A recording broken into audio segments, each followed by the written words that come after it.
పెళ్ళైనప్పుడు ఒక అమ్మాయి ఒక అబ్బాయి పెళ్లి చేసుకున్నప్పుడు ఏమవుతుంది? భూమ్మీద కొత్తగా ఒక ఫ్యామిలీ ఏర్పడుతుంది. అక్కడ ఈ రాహు చూపు ఉంది. రాహు దాని స్థానంలో నుండి 5లో 7లో 9లో చూపు ఉంది. అప్పుడు ఏమవుతుంది? రెండో స్థానంలో చూపు కుటుంబాన్ని విడదీస్తుంది. ఇదే మాంగళ్య దోషం.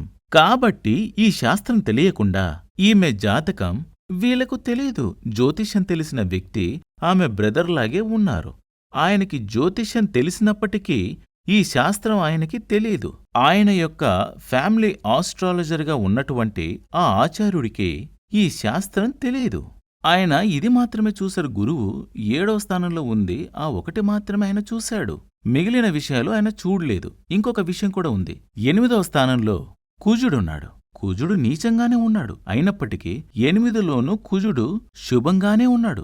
ఈ విధంగా ఈ జాతకంలో ఉన్నటువంటి మాంగళ్య దోషం ఏమిటో తెలియకుండా